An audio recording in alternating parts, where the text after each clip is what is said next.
അബൂലഹബിനെ അറിയാത്തവരായി ആരുണ്ട്? തബ്ബത് യദാ അബീ ലഹബിൻ വതബ് എന്ന വചനങ്ങൾ ഓതാത്തവർ വിരളമായിരിക്കും. അബൂലഹബിന്റെ ഇരു കരങ്ങളും നശിക്കട്ടെ, അവനാണ് സർവനാശം. ആരാണിവിടെ ശപിക്കുന്നത്?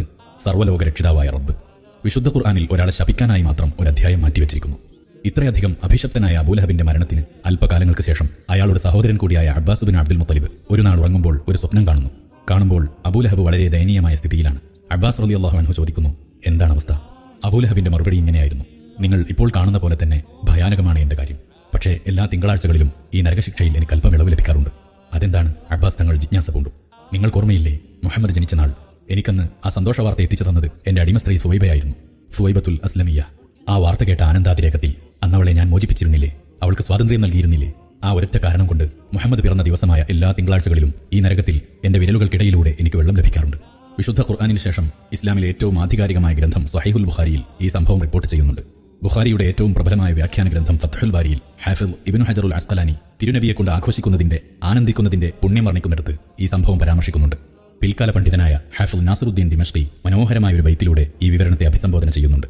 إذا كان هذا كافرا جاء ذمه وتبت يداه في الجحيم مخلدا أتى أنه في يوم الاثنين دائما يخفف عنه للسرور بأحمدا فما الظن بالعبد الذي عاش عمره بأحمد مسرورا ومات موحدا.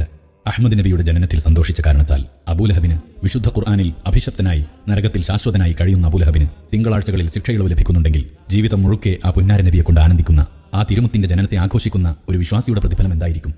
അവസാനത്തെ പ്രവാചകൻ ഭൂമിയിൽ ആഗതമായ സമയം, തുല്യതയില്ലാത്ത ചരിത്ര സന്ദർഭമാണത്. മാനവികതയുടെ സഞ്ചാരഗതികളെ മാറ്റിമറിച്ച നിമിഷം, ആകാശം ഭൂമിയെ ചുംബനം കൊണ്ട് പുണർന്ന ആനന്ദമൂർച്ചയുടെ അനുഗ്രഹീത നിമിഷം. അള്ളാഹു പറഞ്ഞയച്ചത് ലോകൈക കാരുണ്യം. നമ്മൾ വിശ്വസിക്കുന്ന മതം അമൂർത്തമായ ഒരു ആശയമല്ലല്ലോ. നമ്മുടെ ദൈനംദിന ജീവിതത്തെ ചിട്ടപ്പെടുത്തുന്ന, ഹൃദയലാവണ്യങ്ങളെ കരുപ്പിടിപ്പിക്കുന്ന ജീവിത സ്പന്ദനമാണത്. അത് മുഴുവനും ഒഴുകിവരുന്നത് അന്ത്യദൂതരുടെ 23 വർഷക്കാലത്തെ ഭൂമിയിലെ നിയോഗത്തിൽ നിന്നാണ്. അതിന്റെയെല്ലാം തുടക്കം നമ്മൾ എങ്ങനെ ആഘോഷിക്കാതിരിക്കും? തിരുപ്പിറവി ആഘോഷിക്കുമ്പോൾ നമ്മൾ എന്താണ് ചെയ്യുന്നത്? നമ്മുടെ അസ്തിത്വത്തിന്റെ, ഉണ്മയുടെ ജീവൽ സ്പന്ദനങ്ങളെയാണ് ആദരിക്കുന്നത്. ഉണ്മയുടെ ഉടയവൻ കരുണാവാരിധിയായ റബ്ബായതുകൊണ്ട് നിങ്ങൾ ദിശ തെറ്റി ഉടറാതിരിക്കാൻ അവൻ ഒരു വലിയ കാരുണ്യകേദാരത്തെ ഭൂമിയിലേക്ക് പറഞ്ഞയക്കുന്നു. എന്നിട്ടവൻ കൽപ്പിക്കുന്നു, ഈ പുണ്യജന്മം കൊണ്ട്, ഈ കാരുണ്യം കൊണ്ട് നിങ്ങൾ ആനന്ദിപ്പിൻ, ആഘോഷിക്കുവിൻ. അപ്പോൾ ഒന്നുമല്ലാത്ത നിസ്വരായ അടിമകൾ ആ വിശുദ്ധ ജന്മം എങ്ങനെ ആഘോഷിക്കാതിരിക്കും? ഇമാം ഹസനുൽ ബസരി പറയുന്നുണ്ട്, ഉഹദ് പർവ്വതത്തോളം സ്വർണ്ണമുണ്ടായിരുന്നുവെങ്കിൽ ആ സമ്പത്ത് മുഴുവൻ തിരുനബിയുടെ മൗലിദ് കഴിക്കാൻ ഞാൻ വിനിയോഗിക്കുമായിരുന്നു. എല്ലാ യുഗങ്ങളിലും മുസ്ലിങ്ങൾ ചെന്നിടങ്ങളിലെല്ലാം ഈ ആഘോഷത്തിന്റെ വർണ്ണഭേദങ്ങൾ അനുരാഗികൾക്ക് ആനന്ദം പകർന്നു. ഇന്നും സർവ്വഭൂഖണ്ഡങ്ങളിലും വിവിധ നിറങ്ങളിൽ, വിവിധ ഭാവങ്ങളിൽ മൗലിദ് ആഘോഷിക്കുന്നുണ്ട്. നിറങ്ങളും ഭാവങ്ങളും മനുഷ്യരെ പോലെ വൈവിധ്യമാണെങ്കിലും ഈ ആഘോഷത്തിന്റെ ജീവതാളം ഒന്നു മാത്രം.